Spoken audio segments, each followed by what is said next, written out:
Hi folks, I'm Richard Friedman and welcome to my cartoon countdown for December 18th, 2019.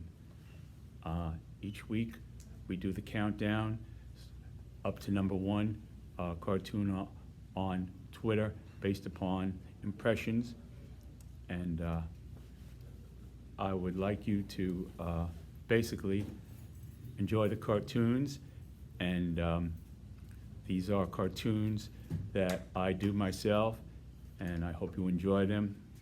And here we go. Let's start off with these are the top 5. Let's start off with number 5. I'm going to show you the cartoon, introduce you to characters, and then we'll have a go at it. Okay, there's George Washington. Okay, here is Benjamin Franklin, one of the founders. Okay, and these are unknown people, unknown signers of the Constitution, meeting at the Constitutional Convention. And then what I did was I kind of took here Mitch McConnell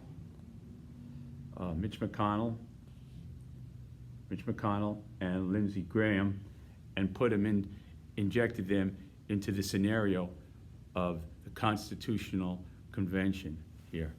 So here's how it went. Okay, so here we go. There they are. Give you an overview here. Okay. Here's how the introduction had Senator Lindsey Graham and Senate Majority Leader Mitch McConnell been delegates at the signing of the U.S. Constitution back in May of 1787 at Independence Hall in Philadelphia. Philadelphia was like Washington, D.C. in those days. That was like the capital. That was the capital at the beginning. So Philadelphia, well, it's more than, then it wasn't just cream cheese, like you said, Philadelphia cream cheese. That was the capital. That was it, Philadelphia, So in Philadelphia, with unknown delegate remarking to Benjamin Franklin. So this is an unknown delegate remarking to Benjamin Franklin. And let's have a go at the cartoon. Okay, now, here we go. Here's number 1. Here's Lindsey Graham right over here. There's Lindsey. There he is. And Lindsey is saying to Mitch McConnell here, I'm not even looking at that thing. That clause 6 that says for trying impeachments we shall be on oath is bull. Now, he don't want no part of taking an oath. He figures, well, I took the oath to become a senator. I don't need to take no more oaths. So, no oath. We are men of honor. See that? So that's Lindsey Graham remarking to Senator Mitch McConnell. And Mitch McConnell's giving thumbs down to the Constitution as well, saying here, Mitch McConnell, Lindsey, even worse, we shall all become equal jurors with no power to control the impeachment proceedings. So what's going to happen here, theoretically what should happen, the way that the framers wanted it, was that all the senators, it goes to the Senate, and the Senate was supposed to be the final decision maker as to whether impeachment would take place based upon a 2/3 majority of the senators voting for impeachment of any president. So what happened is that here, the theory was that they would take an oath, and there would be no Senate Majority Leaders, no whips. The whip, is the guy who pushes things along, says you got to do this or you get that whip. I mean, it's that kind of implication. They call them the whip of the Senate or a thing like that. So here, there would be no whips, there'd be no Senate Majority. Everybody was an equal juror.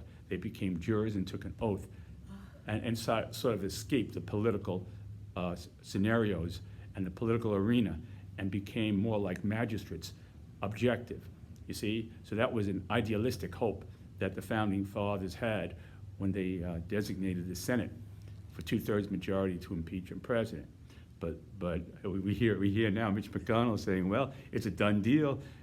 It ain't going to be no impeachment. It's a done deal. That's it, you know. I don't want any more evidence. I don't need any more evidence because I know it's a done deal. That's basically what Senator Mitch McConnell is saying. He doesn't want anybody coming up. He don't want no part of no Rudy Giuliani taking the stand. that would be something. But he don't want no part of that. He just wants to get in and get out, you know, like kind of like going to a movie, you know, 2-3 hours. Hey, that's enough. Let's go home. You know, that's what Mitch McConnell wants, and that's what that's what he's saying he wants. He doesn't want no formal trial where everybody sits down and reasons and logic. You know, he don't want that and examine the evidence because the evidence don't mean nothing based upon what they have because it's he said this, she said that. Never mind what we've heard and what we've seen and how basically it needs to be pursued. Not to say either way because I don't like to give my I try to hold back giving my opinions, but the thing is that it needs to be tried and not pushed under the rug, and that's what. And even that would it could even if these people came forward, even if the former Secretary, National Security John Bolton would have come up there and say some bad things, he might say, well, the bottom line of what he would say, I mean, it could exonerate the president, exculpatory, you know.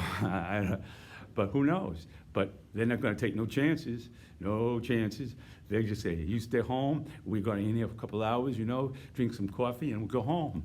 That's basically, we'll be through, well, Mitch McConnell, I think he said he's through by mid-January, you know. So, I mean, so anyway, that's enough about that one. So the story, that's it. So even worse, we shall all become jurors with no power to control impeachment. That's what he's referring to here. Now, here is the punchline is this here. This guy is just another delegate. We don't know who he is, and here's Ben Franklin here. I tried to nail Ben Franklin to make it authentic. You know, here's Ben Franklin talking to Ben Franklin. You see, and he says, Franklin, let's deport these bums back to England. You know, I mean, this is not the founding fathers didn't want another England.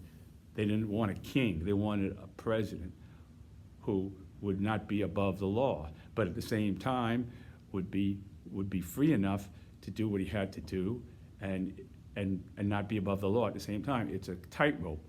But anyway, I think that's enough about that one. Okay, so here you get the picture of what happened here, you know? So we got this guy saying to Ben Franklin, and they're all raising their hands to support the Constitution, and they had thumbs down, you see? So, and there's George Washington presenting the Constitution. Okay, so that's the deal on that cartoon. Okay, that was number 5. Number 4, this is a very recent one, and it's now number 4, basically. Here we have, see if you can recognize who that is speaking. He spoke yesterday, and if you were watching, you might recognize him at the proceedings. Okay, so let's have a go at it. And these are all some of the characters here. This is John Bolton. This is here John Bolton, Mick Mulvaney, Rudy Giuliani, and Trump's Mr. Fix-It. I forget his name.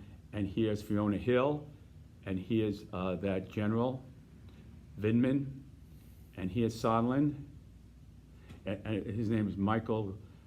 I can't think of his last name, but he was Trump's personal fix. They call him Mr. Fix-It, Mr. Fixer. So, and he Rudy Giuliani, and these are the people who said things that have, aside from the whistleblower has become like you know, who cares about the whistleblower now with what these people have sort of like confirmed and expanded upon. But anyway, I don't want to make any judgments or on my own. I just want to present as close to the facts as I can get. And that's this here. And this is taken, and here is, let's have a go at it now. GOP Judiciary Representative Doug Collins from Georgia at the House Rules Committee on the Articles of Impeachment, this was yesterday, against President Donald J. Trump to determine the rules, they're setting down the rules of the impeachment proceedings that will govern the full House vote on the impeachment, okay? And here's his opening statement. He said a lot of stuff. You know, you'd have to do a cartoon, this guy, you'd have to, I don't know, but I kind of wanted to take the opening statement and just condense it into basically what he said, you know, and the thrust of his message here. So here he is, okay? Here is Doug Collins. Here he is. And he's saying, and this is a portrait in the background, we all saw this, we don't know who he was, but he doesn't look too happy there. Anyway, that's my own injection. Anyway, so here we go.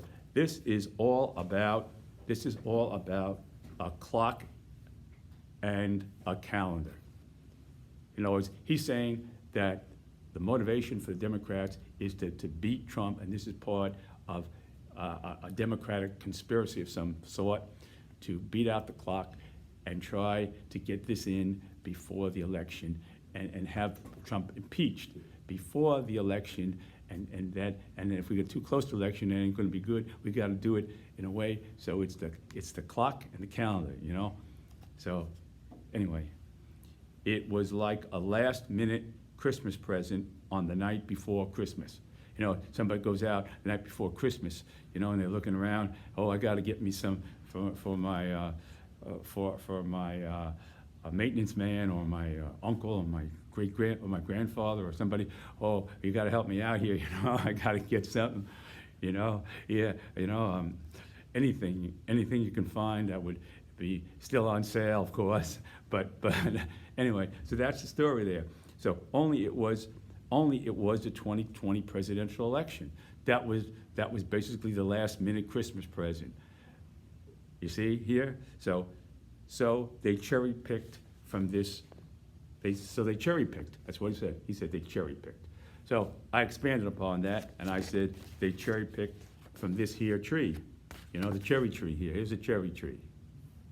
And here is, again, John Bolton, who said he wanted no part of the drug deal that he called it a drug deal, that was the plot or whatever it was. He wanted to call it for aid to Ukraine based upon the President Zelensky coming out and saying, well, we're going to investigate. But you don't have to investigate, but you have to say you're going to investigate. So that was the deal there. So, and here's Mick Mulvaney, who said, well, look here, everybody does this type of stuff, you know, so you have to grow up and get used to it. This is the reality of the nature of the political animals that we are. And this is what you have to get used to, that lives are going to be put on the line for people are going to die for political purposes here, you know. That's how it's done here in America. This is welcome to the United States. This is how we do things, you know. That's what Mick Mulvaney said. So, you know, and then here's Rudy Giuliani, who the other day said basically that he tried to get this Yanovitz, Yanovitch or whatever. I can't remember her name exactly, but she had a good track record as a foreign representative from our country to Ukraine, and she worked for the State Department, and she was booted out. And Rudy said, "Yeah, I was trying to boot her out. We had to get her out here, and because she was interfering with our corruption, extermination of the corruption that was going on. She was blocking our corruption efforts, to anti-corruption efforts, you know." I'd say corruption, that's a Freudian slip on my part to say corruption, you know. But the thing is here, basically, that Rudy admitted to this stuff, you know, and then he said, "What have I done?" You know, what have I said? So he admitted that he was trying to get Yanovitch, I think her name was Maria Yanovitch, out of being the foreign ambassador, I think, to the Ukraine, because she she was stepping on a lot of toes. So, I mean, there you go. And that's his perception, you see? And President Trump said Rudy is a crime. It's true, Rudy is a crime fighter. He was in New York. So you just take it as you want to take that, you know? So there you go with that. And here is Fiona Hill. She was up there, she testified that I don't even remember exactly what she testified, but it was very impressive about that. And here is Vindman, the general who heard the conversation. So whatever you want, and he more or less confirmed. And here's Sondland, basically. Here's Sondland, who said there was a quid pro quo, and then he said, well, he would try to backtrack on that, you know. So anyway, that's the cherry tree, and that's what the Democrats picked from. So you take it from your own, you know, your own sense of reality. I've just given you a little laugh and send you on your way to making your own conclusions. Okay. Here's the next cartoon. This is here number 3 in the countdown. Introduced you to the characters. Okay. Here's our Attorney General, Barr, Bill Barr, and here is Jim Jordan. You see, very strong supporter of President Trump, making his remarks. And here's President Trump in the Oval Office watching Jim Jordan defend the president. Okay? So I'm going to read this to you and let's have a go at it. Republican, I just want to see here. Yeah, okay. Republican Representative Jim Jordan introduces amendment to strike down the first of 2 articles of impeachment against President Donald Trump. So he wants to strike the whole thing down. So let's go home and forget about this whole thing, you know, forget about it, you know, which accuses Trump of abuse of power in dealings with Ukraine as President Trump watches in the Oval Office. You see? So here is President Trump in front of a huge screen in front of his desk in the Oval Office. You see? That's number 1 in the scheme of the cartoon. Jim Jordan there, Mr. Jim Jordan, and he's saying, this amendment strikes Article 1 because Article 1 ignores the truth. No quid pro of military money for announcement of investigation. Okay? And here is President Trump's reaction to that here, right here. President Trump, his thoughts, you see, he's not speaking to the television, said his thoughts, okay? Now that the real truth is out, my fantastic Attorney General Barr will be able to say that President Donald J. Trump broke no law with his dealings with Ukraine, okay? So Jim Jordan has, according to President Trump, spoken the truth, the word of the truth. So here goes now William Barr, okay, and he's thinking about William Barr too here in President Trump's thoughts, and here is William Barr.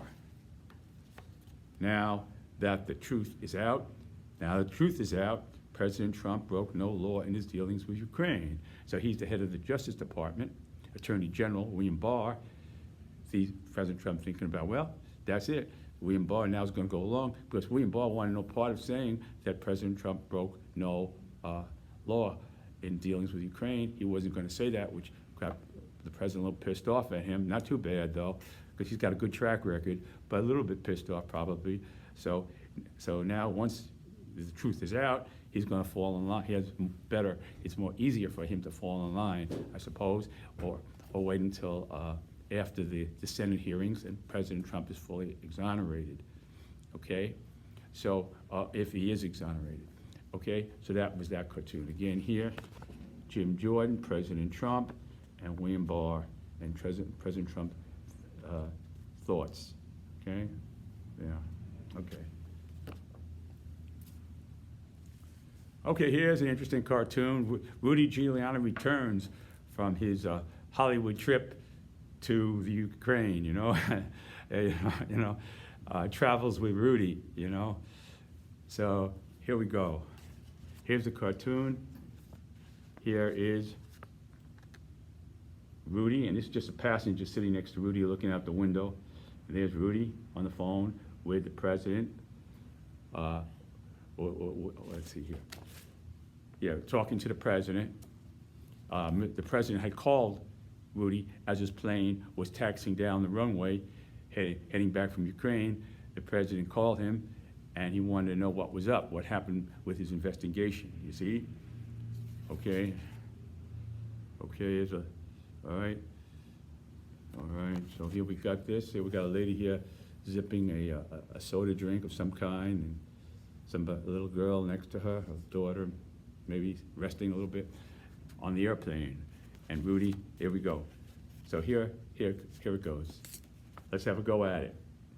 And there's, of course, Bernie Sanders now. So this all fits into the scheme of the cartoon.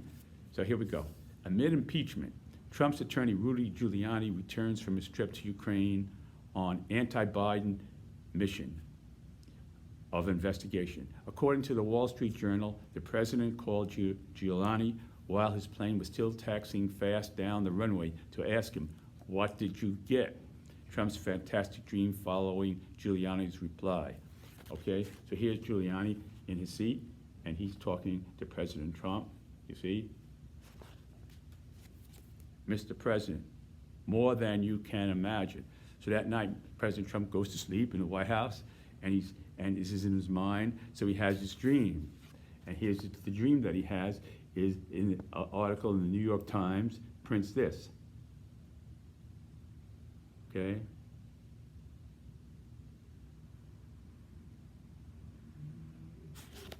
Okay, the New York Times, Giuliani investigation sparks FBI Biden probe. You know, Giuliani really nailed it. He had a fantastic investigation, and he really, with those interviews with Ukrainian officials and prosecutors, he really put an ironclad case together against Biden. Basically, is what you know, according to Rudy Giuliani, the impression that President Trump might have gotten, and triggering his dream. Biden under pressure to withdraw from race. Bernie Sanders takes lead in Democratic race. So here's Bernie now taking the #1 position according to the New York Times. Bernie now #1 in the polls, and Biden is thinking of dropping out, and everything is turning. And of course, if President Trump goes against Bernie Sanders, I mean, I don't know what to say about that one. But I think President Trump would do a lot better against Bernie Sanders than he would against Joe Biden.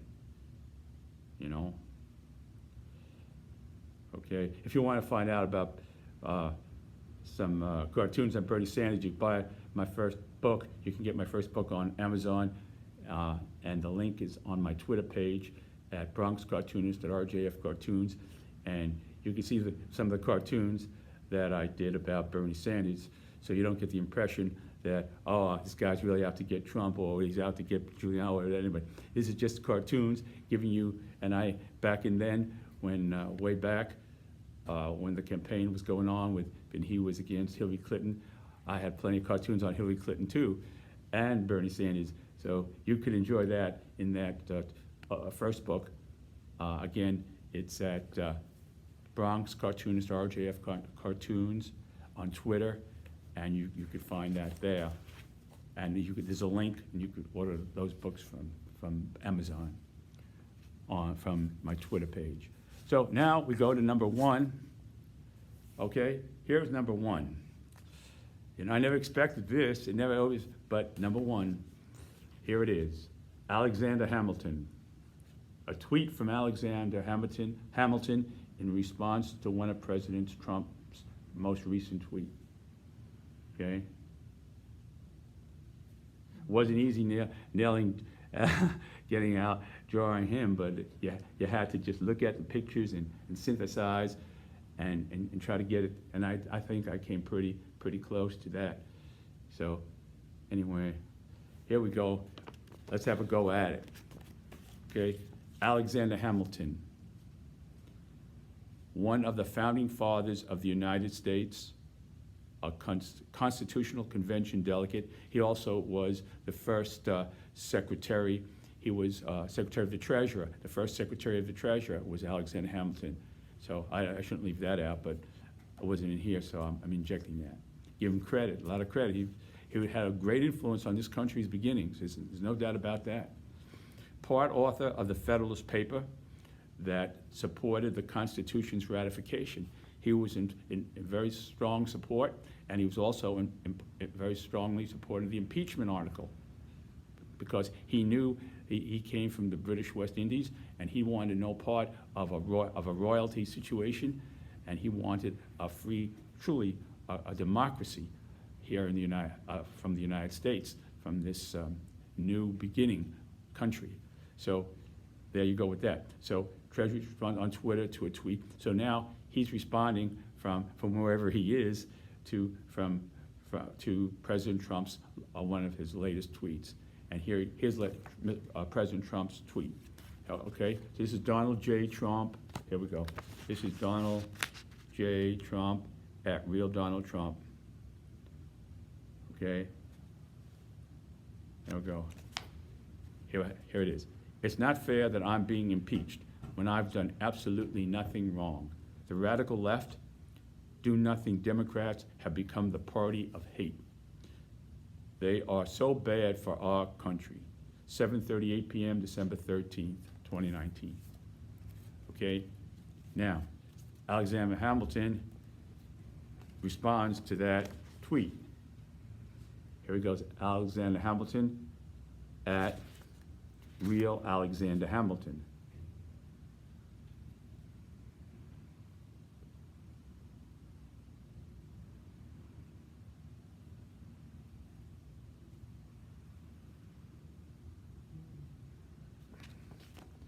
It's not fair that I wrote and debated hard for an impeachment clause that now serves to increase the power of the president over the process.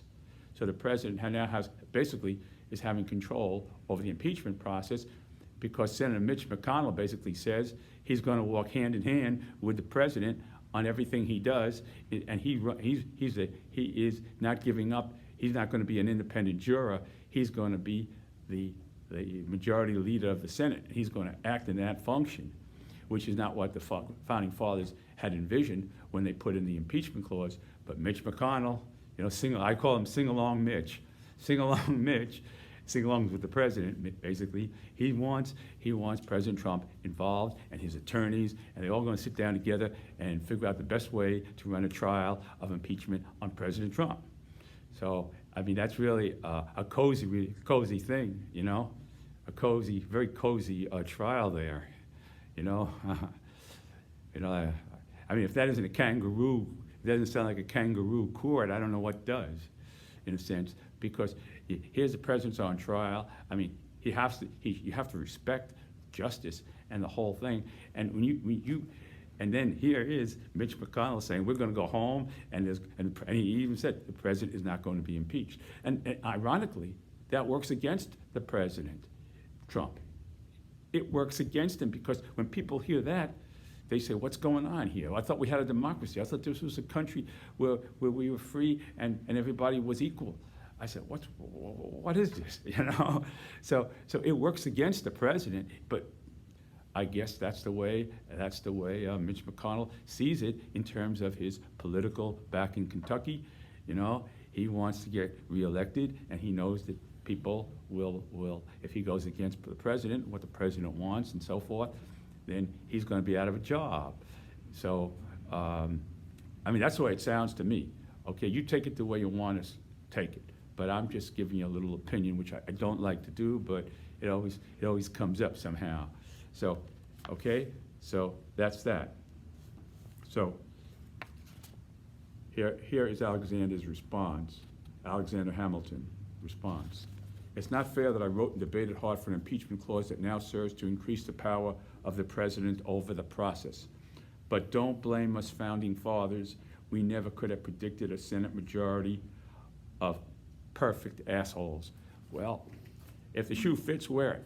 That's what I'm saying here. Basically, if you're going to basically give away our democracy, of all the people and all the soldiers who fought for this country, and now we're going to turn this over, basically, our democracy, to one person who can do as he pleases. I mean, that has a ripple effect down from the top to the bottom. All law enforcement, the FBI, CIA, all these people say, well, you know, what are we doing here? You know? So I'm just saying it makes the country less secure internally, and from people, our enemies out there, they're saying to themselves, well, you know, I mean, what kind of, I mean, this is, so anyway, enough said about that. That's the story here. There's my drawing of Alexander Hamilton. He just might have said something like that if he came back, you know. He wouldn't, I don't think he'd be too happy of what his efforts have led to here in the 21st century here. So, but that's again my opinion. All right, so I just want to talk to you a little bit, real quick here. This is my book. That's going to be, the third edition will be coming out in January. The cartoons you see here today and I've been seeing over the weeks will be in that book. And these are some of the past cartoons that would be, this book will be available when the third edition comes out. But I'd just like to give you an idea of what the third edition was about and some of the characters without repeating myself, you know. Just give you, here's President Trump as a Roman general, general here, with a line with the Colosseum in Rome, you know. And here is, let's see here, we got, again, Bernie Sanders, like I was telling you about. There's Bernie. And here is, we got even here Albert Einstein. Oh, wait, here. Yeah, this was about the plane when President Trump said he's no Albert Einstein and wanted to keep flying the plane that now has been, that Boeing may not be making anymore, you know? So he said, we gotta keep flying that plane, you know? It's just technical little things that everybody, all these brain scientists, they don't know what they're talking about. So he said, we gotta keep flying the plane. But then he changed his mind very quickly about it, you see? So, President Trump, but that was back when there was trouble with that Max, Boeing Max. Anyway, so there's Bernie. This is again Albert Einstein, so I drew Albert Einstein here. Okay, and there's President Trump on a tweet. So I covered everything here. Here's the China president, here's President Xi watching President Trump from his office there. So there's President Reagan. I got President Reagan in here. Former President Reagan.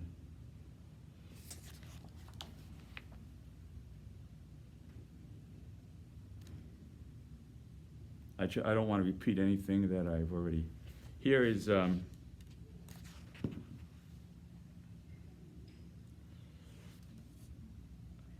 Chuck Grassley with Mitch McConnell praying to a statue of President Trump because they didn't want to face him directly, so they're rehearsing here how to deal with him, and we're trying to,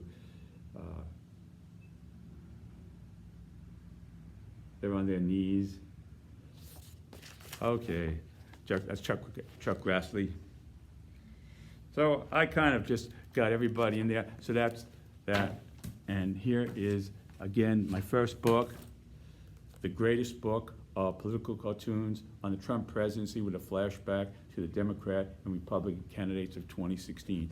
So in this book, I have a chapter on the Democrat, the actual 2016 election. I did cartoons. You can see here, there's Hillary Clinton, there was Bernie Sanders, and a lot on Bernie, like I told you about. Okay, and here's Anthony Scaramucci, remember him? And Bannon, and then Anthony Scaramucci. And here is Here's the FBI director. And you can recognize some of these people here. Just okay.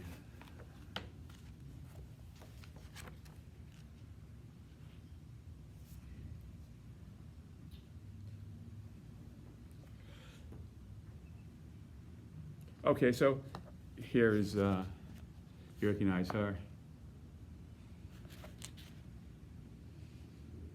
Okay, Kellyanne Conway.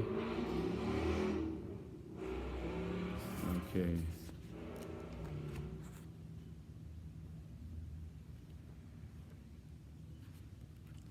So anyway, remember Trump's first, I forgot his name, his first, his Beverly Hillbillies, and here, driving along in a car, he said his lights were on. This was an interview with James Clapper. Says his lights, his dashboard lights were on at the very beginning of the campaign, and here it says here, Kushner, Flynn, Manafort, lighting up on his dashboard.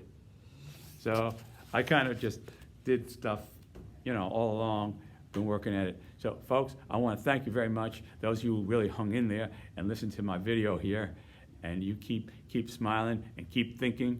And I just wanted to just again tell you that if you want to order any of my, there'll be now 3 books that you can order from Amazon, and all you have to do is go to the Twitter, my Twitter page at Bronx Cartoonist at RJF Cartoons, and there's a link to the Amazon people. They're good people, and you'll get your book, and you'll be laughing. But you won't. But don't forget about what's going on. But it's kind of like medicine. Helps. It makes the reality go down better when you have a smile on your face. You know, it's a little bit of medicine, laughing medicine. So thank you very much for watching my cartoon, for my countdown cartoon of the week. And you take care, folks. Have a good week, and I'll see you next time.